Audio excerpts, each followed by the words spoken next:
महाराष्ट्र की राजनीति में जब भी कोई हलचल होती है तो चर्चा का केंद्र अक्सर ठाकरे परिवार ही बनता है। शिवसेना संस्थापक बालासाहेब ठाकरे की विरासत को आगे बढ़ाने वाले उनके बेटे उद्धव ठाकरे और भतीजे राज ठाकरे एक बार फिर सुर्खियों में हैं। बुधवार 10 सितंबर को उद्धव ठाकरे अपने चचेरे भाई राज ठाकरे से उनके घर शिवतीर्थ मिलने पहुंचे। इस मुलाकात ने न सिर्फ सियासी हलकों में हलचल बढ़ाई बल्कि आने वाले बीएमसी चुनाव को लेकर अटकलों को भी हवा दे दी है। दर्शकों, बता दें कि उद्धव ठाकरे के साथ उनके विश्वास पात्र संजय राउत और अनिल परब भी मौजूद थे। सूत्रों के माने तो दोनों नेताओं के बीच करीब 2 घंटे तक बातचीत चली और तय हुआ कि दशहरे की रैली के दौरान तस्वीर साफ होगी कि क्या दोनों भाई मिलकर बीएमसी चुनाव मैदान में उतरेंगे या फिर अलग अलग राह चुनेंगे। बता दें कि बालासाहेब ठाकरे के दौरे से ही शिवसेना की पहचान दशहरे रैली से जुड़ी हुई है। हर साल दादर के शिवाजी पार्क में बालासाहेब ठाकरे विशाल जनसभा को संबोधित करते थे। अब जब शिवसेना 2 हिस्सों में बढ़ चुकी है तो एकनाथ शिंदे की टीम आजाद मैदान में और उद्धव ठाकरे शिवाजी पार्क में अपनी ताकत दिखाते हैं। ऐसे में इस साल की रैली पर सबकी निगाहें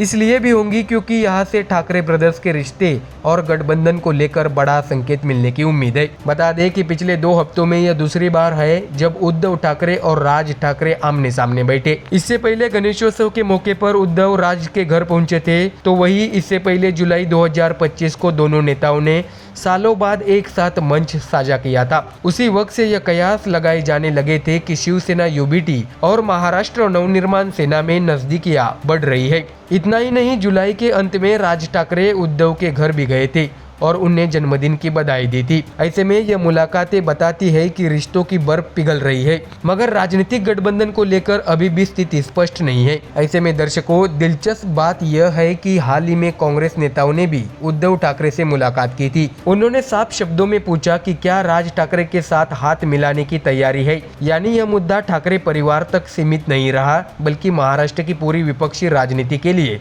अहम हो चुका है। तो वही दर्शकों, हाल ही में दोनों भाई गठबंधन पर विचार करने से पहले हार का सामना कर चुके हैं। पिछले महीने बेस्ट कर्मचारी सहकारी क्रेडिट सोसाइटी लिमिटेड के चुनाव में उद्धव और राज ठाकरे की पार्टियां ने साथ मिलकर 21 सीटों पर उम्मीदवार उतारे थे, लेकिन हैरानी की बात यह रही कि सभी सीटों पर हार मिली। ऐसे में इस नतीजे ने दोनों दलों को सोचने पर मजबूर कर दिया कि क्या केवल ठाकरे नाम भर से वोट मिल जाएंगे या फिर जनता अब नए समीकरण चाहती है। तो वही दर्शकों, महाराष्ट्र में जल्द ही नगर निकाय चुनाव होने वाले हैं और इनमें सबसे अहम है बृहन्मुंबई महानगर पालिका यानी बीएमसी का चुनाव।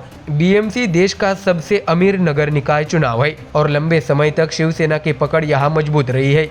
उद्धव ठाकरे के लिए बीएमसी की कुर्सी प्रतिष्ठा का सवाल है। वे किसी भी कीमत पर इसे हाथ से जाने नहीं देना चाहते। वही राज ठाकरे की पार्टी के लिए यह मौका खुद को दोबारा स्थापित करने के लिए अगर दोनों भाई मिलकर चुनाव लड़ते हैं तो न सिर्फ बीजेपी और शिंदे गुट के लिए मुश्किलें बढ़ सकती है बल्कि मुंबई की राजनीति में ठाकरे परिवार का दबदबा फिर से साबित हो सकता है। मगर दर्शकों, अगर गठबंधन नहीं हुआ तो विपक्षी वोटों के बंटने से फायदा सीधे बीजेपी को मिल सकता है। ऐसे में सवाल यही है कि दशहरे की रैली में ठाकरे ब्रदर्स क्या संकेत देंगे। क्या दशकों की दूरियां खत्म होंगी और शिवसेना मन से एक मंच पर आएंगे या फिर ये मुलाकातें सिर्फ औपचारिकता साबित होंगी।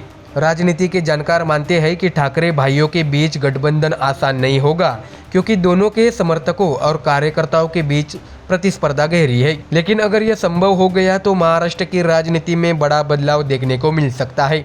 ऐसे में ठाकरे ब्रदर्स की हर मुलाकात सिर्फ पारिवारिक मेल मिलाप नहीं बल्कि सियासी संदेश भी देती है। 2 हफ्तों में 2 मुलाकातें और दशहरे से ठीक पहले बातचीत होना इस बात का इशारा है कि कोई न कोई बड़ा फैसला पक्का पक रहा है। अब सबकी नजर 24 अक्टूबर की दशहरा रैली पर टिकी है, जहां से आने वाले महीनों की राजनीति की दिशा तय हो सकती है। तो दर्शकों, फिलहाल इस खबर में इतना ही। देश और दुनिया की और बाकी खबरें देखने के लिए जुड़े रहिए हमारे चैनल MDR न्यूज के साथ। धन्यवाद।